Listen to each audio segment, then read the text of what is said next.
Have you ever felt overwhelmed by lists of issues you have to fix? Do you feel like everything has to be done at once? Have you found yourself asking, where do I even start? The first step to managing an overwhelming list is to find a way to organize and prioritize.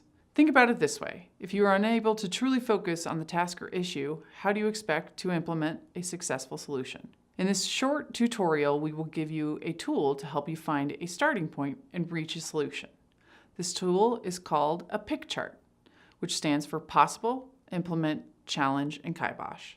We will get to the meaning of those terms in a moment. First, let's discuss the setup of the tool. The pick chart is a grid you create systematically, prioritizing each problem based on the frequency of occurrence and how that single problem affects the workflow. The X or horizontal axis represents the problem's frequency, from rarely to often. Of course, you and your team have to determine what often means. Is it hourly, daily, weekly, monthly, or even annually? The Y-axis, or vertical axis, represents the problems impacted on the workflow, from low to high. Again, it's up to you to define those terms, but high impact usually indicates an issue that can break or shut down a specific process or workflow. In order to complete a pick chart, you first have to list all the issues and assign each a number. Then have a team discuss about each problem's frequency and level of impact.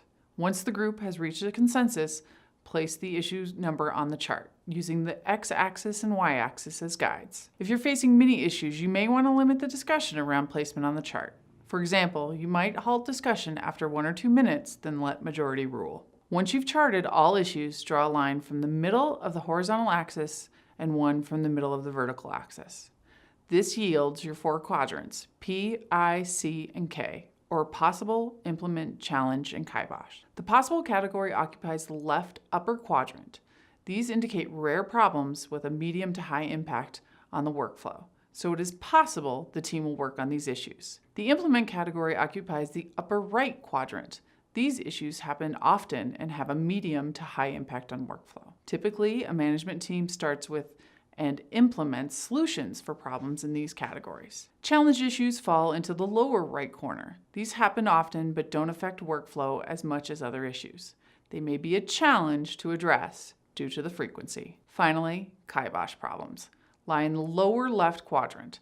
They rarely happen and have a minimum effect on the workflow, so you can kibosh for now, leaving time to focus on more pressing matters. Knowing to start with the problems of high frequency and high impact on workflow, address the Implement quadrant first. Focusing on the solutions to these issues will yield the greatest return.